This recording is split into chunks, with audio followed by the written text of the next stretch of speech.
Good morning.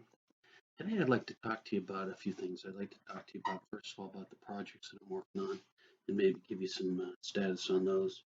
But there's also some safety tips I'd like to talk to you about, and also about a new project that as far as a way of refinishing the guns that I've been working on. So first of all, the short barreled shotgun or the tactical shotgun I told you was doing well. Um, it did really well with the bird shot it out.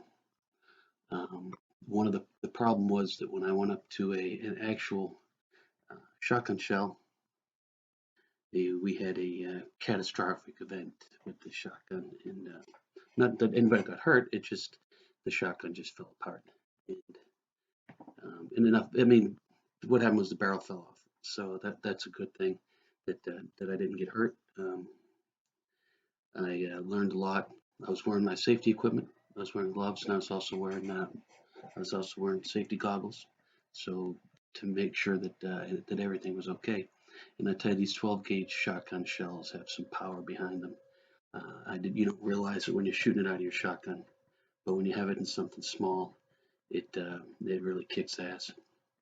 Um, one of the safety issues, and this isn't what happened here, but one of the safety issues that I discovered was I have a bunch of old shotgun shells and I have them all in the same box. Just throw them all in there together. And some of them are 3-inch magnums and some of them are 2 3/4 inch. Um, the the this is this is the two of them. They're both very similar. You know, they don't look similar when you look at it like that because the brass on the 3 inch is longer than the brass on the 2 3/4. But when you have them in a box and you reach inside and you grab one out, one of the things you have to do is be careful that you have the right shotgun shell. And I did because I measured it to make sure. But I've separated them out now, and I no longer have them all in the same box anymore because uh, the potential there. That's what I thought at first that I had shot one of the magnums out of it, but when I went back and I looked at did some forensics. I don't have it with me here, but it was just a plain. I don't know what I did with it. It was just a plain old 2 3/4 inch, but it was a full size shotgun shell. So what happened was I couldn't find a barrel for the gun. So I took one that was a generic 12 gauge break open barrel for a Stevens, and I thought that would be good enough. There were some parts that didn't quite fit, so I adjusted them, which was a big mistake also, and I thought that it would work fine. Well, I found the right barrel now, and the right barrel should be here this week. They don't make it anymore, and it was hard to find. But the way that I found it, and this is one way you can find parts too, if they have discontinued parts, is the Stevens, Savage, a bunch of different companies, Mossberg, they all made guns for Sears or Montgomery Ward or whatever. So what you do is you can look up online and find a cross reference. And I found the cross reference for the shotgun that I was looking for, the 94 Series M, and they made one for Sears also. They just called it. Sears didn't call it anything but a 1 point whatever the stock number was for it. That's not a. They didn't actually name it. It's just a Sears shotgun. So I found the barrel, and it's the right barrel, and that's the way that sometimes I guess you have to go about finding stuff. I had forgotten about doing that, and that's a way to do it. Um, let's see. That was done. The new barrel will be here this week, and it'll be safe, and I'll be able to deliver that to my friend. This thing here, my you've seen this already. This is my uh, I love this gun. I love the way it looks. I love the way that it's polished up here, and it's got the barrel. And I told you that my gunsmith buddy wasn't able to do it for me before he goes to Florida. So I was thinking, what can I do with this gun that would not involve changing the barrel. Well, I took my Greek short rifle, which is a FN 1930 Greek rifle, and I took it out and I put this in, and it fit. I mean, it fit like it was made for it. So I looked in the Greek barrel is 23 inches long, 23 and a quarter inches long, and this barrel is been cut down to 24 inches. So that's close enough. I'm not going to cut anything off of it. So what I'm going to do is I bought a stock to put this in, one that's for a Belgian Mauser, and it'll look good in there, and the I'll be able to put everything on it. I'll be able to put the sight on it. I'll be able to put everything on it. It'll be a fake short rifle. Already, I made the mistake of telling my Mauser friends, my Mauser Facebook friends, and they're not very pleased with it, but it's my gun, and I can do with it what I want. Your guns, you can do with it what you want, and that's just the bottom line. I had to find some place for this to go. I couldn't see leaving it on this little bitty stock that it was sitting on, and it made the barrel look like 100 miles long, and and it just wasn't right. So I wanted to try to make it look at least a little bit like what it was supposed to look like. So that's happening maybe the beginning of next week. And when I'm done with that, I'll let you all see that. That's a pretty exciting thing, is that I finally figured something else to do with this. Now I've got an extra barrel. It looks like it's going to be eBay to get rid of the barrel. Although I hate to get rid of barrels because you just might need them someday, and I got a good deal on it. So this will be in 7mm, like the original 7mm that it's supposed to be in. I'm certainly not going to be posting any pictures on the Mauser page because the purists say they're just who they are. If anybody's been on a Facebook page dedicated to a certain thing, they realize that there's a lot of people who are experts, probably sitting at home in their grandmother's basement with books, trying to figure things out and find fault with what other people do. But that's just me. That's my own cut on that, because I've been round and round with those people, and everybody's an expert on something. I'm an expert on something too. I just haven't figured out what I'm an expert on yet. Here is, I don't know if you remember,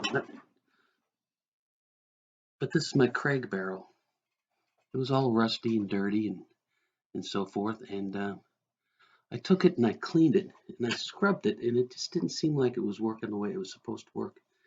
I couldn't get rid of the rust. There was some pitting, and the black rust just wouldn't come off.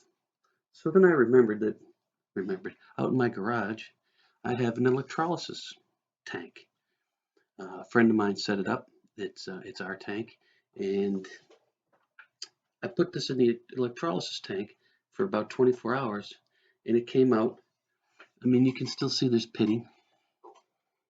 You can't do anything about the pitting, but the rust was gone, and it took the rust up from inside the receiver, and I mean, it did a good job. And then take you outside and show it to you. It's a mess, but it's been busy, so I'll take you out there and show that to you. But this is my Craig project, which I'm going to take and put up until after we do our winter trip. My wife and I do our winter trip. I don't really want to spend the money on this gun right now. I'd rather wait till I could, and that way there I can put it all together and have fun with it. One of the things that I've started to do, though, is spend a little money on is reloading. Somebody gave me a bunch of reloading equipment, at least the presses and so forth, and so I've been and a bunch of the dies, and so I've been collecting brass and all the rest of the equipment that I need to have. I need to find a tumbler, and I did that already, and the different pieces of equipment that you need in order to do reloading. When I start doing the reloading and I start doing it, we'll go over it. I'll go over it, and maybe you might be interested in seeing how it's done. I know I'm interested. I'm reading 2 books right now on how to do the reloading, and it seems pretty straightforward yet pretty exact. I mean, everything has to be exact because you got a lot of pressure built up in those cartridges, and you want to make sure that everything goes the way it's supposed to go. So I'm going to be doing that, and I'm trying to think of what other projects that I've got. That's about it. There's really not a whole lot going on. I I I'm helping out a friend of mine. His son is 16 years old, and he's interested in military stuff, and particularly tanks and things like that, but also in the older guns. So I've started having him come up on Saturday mornings, and he's going to spend a couple hours. And what we're going to do is I want to build a gun with him. Um, so of course, being 16 years old, I picked out some guns for him. This would be a nice one. It was a VZ 54, which is really a 54 52, which is a semi-automatic NATO round thing used during the Korean War. Would have been nice. A Japanese Arisaka from World War II. That would have been nice. But being 16, he wants an M1, and there's just no way you can find an M1 that's in need of repair, or it's the barrel receiver. You can get them, but they're very far in between. The other gun that he wanted was a Kar 98 German sniper rifle, and I looked up that, and the price on those things are somewhere around $20,000 to $30,000. And um, so this weekend I'm going to sit down with him, and we'll have a little reality check on what it is that we're going to be working on, and maybe we'll come to some kind of compromise. But I really enjoy working with kids, and if I can help him out, and maybe get some interest in something that he can use for the rest of his life with guns, and that would be important to me. Uh, at one time, I had a mentor. I was a mentor for a kid for years, and he used to just come up and we used to just hang out and stuff, and I don't know. It's it's it's nice to be able to help the kids out, and I recommend that if anybody feels that way, that they feel like they could offer some kid or something like that, maybe they ought to look into that. This kid's parents are both big gun people, so it makes it easier. So, all right, let's go outside and see what that tank looks like.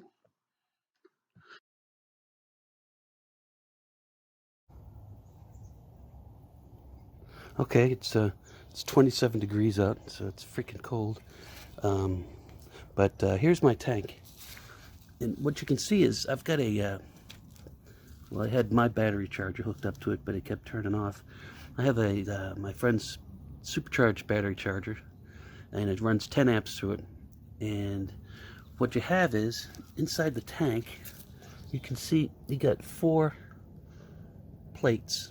Let's cover it up with some stuff. You have 4 plates, and what we used was hinges, metal hinges. And we got them running in tandem, or I'm not an electrician, but running in series, I guess, going around, and it's hooked up to the positive side. Then through the top, we have, you can see some wires that come through, and they go down in, and I've hooked clips onto them. And what you do is you hook that onto the piece of metal that you want to work on. I rest it up on those blocks of wood, and you just let it sit. It bubbles as the rust is pulled off it by the plates, the anodes, diodes. I don't know. I'm not an electrician. And you just let it sit. And then this morning when I got up and I came out, the rust was off, just about. I mean, there's very little rust left on it. And like I said, it gets into all the cracks and crevices and all that, and it does a really good job. So I guess the only thing is I don't know how powerful 10 amps are, but I'm very careful not to touch it. One of the things you do is when you add to the water, you add the Arm & Hammer washing soda, and what that does is it enhances the electrical conductivity, is that right, of the charge, so that you get you get a better charge going on to the piece that you're trying to get the rust off of. And you can see where, well, it's been a couple of times, probably ready to change it, but you can see where the rust has been pulled off of the guns that we've had in there in the past. So, but that's electrolysis, and it works really well, and that's it. So, well, thank you very much. Bye.